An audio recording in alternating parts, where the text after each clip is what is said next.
a lot of buzz from the running back perspective in terms of reps and just kind of what we've heard. Noah Cain and Armani Goodwin appear to be taking the lion's shares of the reps. John Emery, not as much. I think as a general rule of thumb, the team performs its best and reaches its potential when the most talented players on the team reach their potential.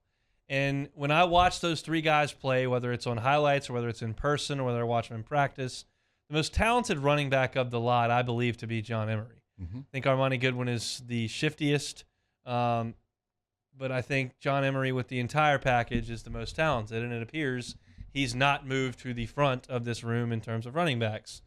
Your thoughts on that carry a lot more weight than mine. What do you think about the situation? Yeah, well, I'm not sure exactly what standing John is in with the team right now, and I mean, we haven't watched the game. We don't know how they're. Yeah, he may be the number one running back. I'm going off what I'm reading. Yeah, for sure. But I think if he's not the lead back, and they decide to go elsewhere, and let's say he's a cog in the machine, and he's only getting 4 or 5 carries a game. Then I think that'd be very alarming for me. I think a guy with that much talent, being a 5-star guy, I think we've talked about the Alabama run a million times. We've talked about the Vanderbilt game. We've seen him have flashes. Even his freshman year in 2019, he had some big-time plays in mop-up duty. But I think if he's not the guy, it's concerning for me. Because to me, out of all the backs in that room, he has the most potential to be an every down back. And I think all of the other guys kind of have different little things they do well, but probably being an every down back wouldn't be, their best strong suit. So I like Goodwin. I think he's a very explosive with the ball if he can stay healthy. I mean, what I saw from him in the spring game, he looked a lot better than he did, at some points in the season. But I think like we thought going into it, it's not Leonard Fournette, it's not Darius Guys, it's not what we've seen in the past. So they're going to have to do it by committee.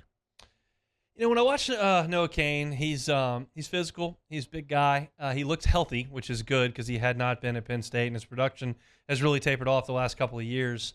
There's just not a ton of burst, a ton of speed. He looks.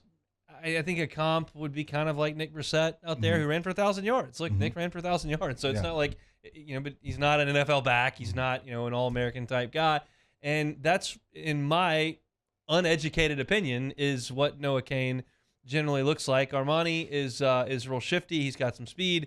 He gets lost back there behind the line of scrimmage, which is sometimes a positive, but not quite out of the mold of Clyde. That's make you miss when he's right in front of you and juke and move. So I wanted Emery to be that guy and have a breakout last year and become kind of the next guy in this line of great running backs and be an NFL back, and just not as much buzz as I would have thought. So I think Cain will get what's blocked. I think he'll know where to be. I think he'll pass protect pretty well.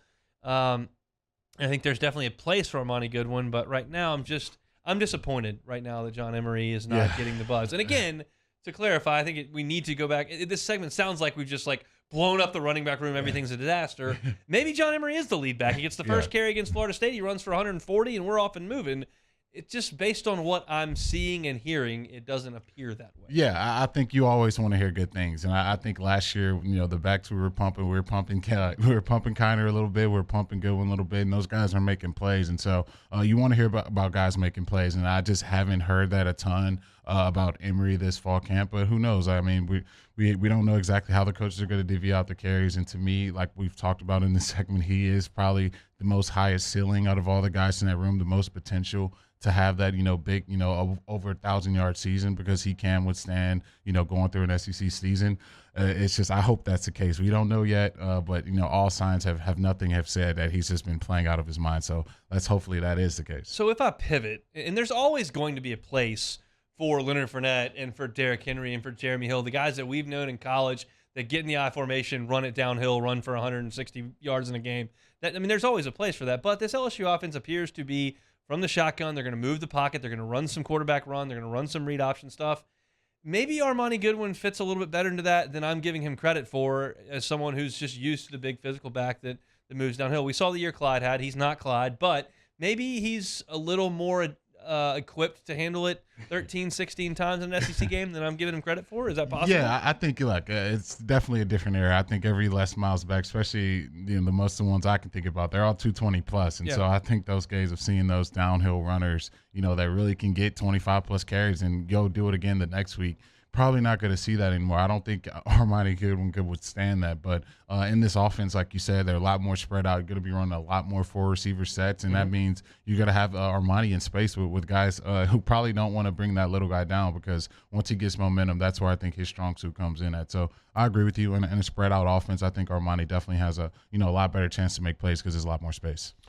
We'll see. Just another one of those. There's so many unknowns. I mean, I feel pretty good saying Kayshon Boutte's going to be out there making some plays. I know what Jack Besh can be. I feel good about Malik Neighbors. I think LSU's defensive tackles and defensive ends are going to be really good players. I think there's some depth at linebacker too, but I can't tell you exactly what the secondary is going to look like. I don't know what the running back rotation is going to look like or what they're going to ask him to do. We don't know what the quarterback's going to be.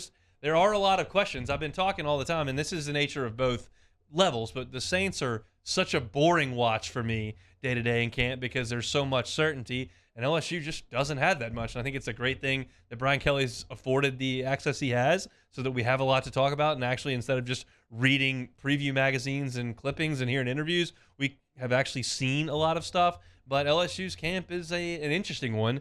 I think it comes with the understanding that a lot of question marks, while good for August content, may not be as good for wins and losses. But it is interesting to talk about, and we just don't know enough. No, that's the thing that we've kind of talked about with this running back room. All the guys you can point to in the room is very similar to the quarterback room. Is those guys haven't played a ton of snaps. They haven't got a bunch of carries. Some of these guys have went through a season with 150 carries, 200 carries. They've all kind of had their spots here and there, and so they're really not any proven commodities in this room. So I think with that being said, like we said, there's so much unknowns. Maybe one of these guys can break out. That's to be determined. That's why we go out there and play the games. Thanks so much for watching Hunt Hill on YouTube. Now do us a favor. Hit the red subscribe button below and throw us a like. We'll see you next time.